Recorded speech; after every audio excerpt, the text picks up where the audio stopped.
From pop and folk to punk rock, Plymouth is a city with a rich tradition of live music.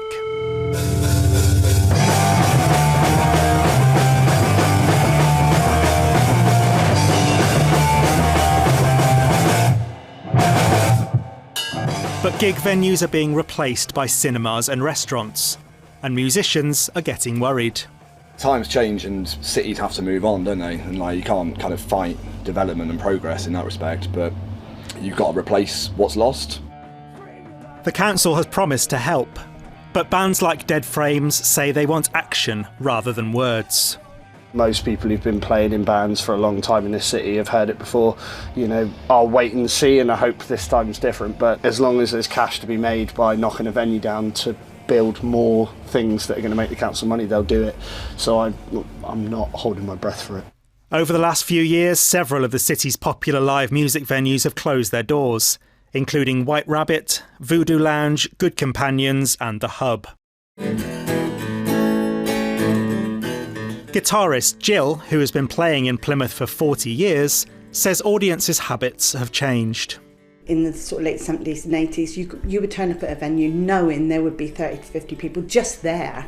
They didn't even know what band it was or anything, they just wanted to be out. Whereas now with gaming and Netflix and everything, it's hard to actually drag people out in the first place, and I think that's the massive difference.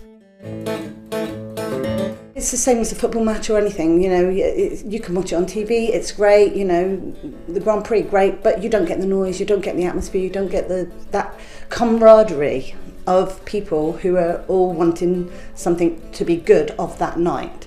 What do you think of Plymouth? It's okay, we haven't seen much of it, we just drove in and we're here now.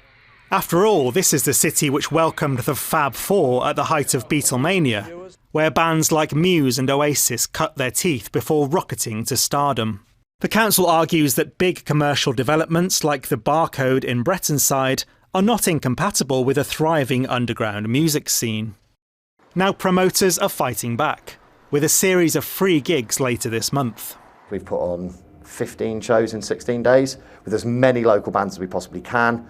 They're really eclectic bills. There's some real nonsense lineups on it where we've got like doom, metal and pop on the same lineups and stuff like that. But these venues are the core, because without them, you don't get the next Muse, Radiohead. You don't get those bands. They don't exist. They don't suddenly start playing 4,000 capacity venues. They start in these places.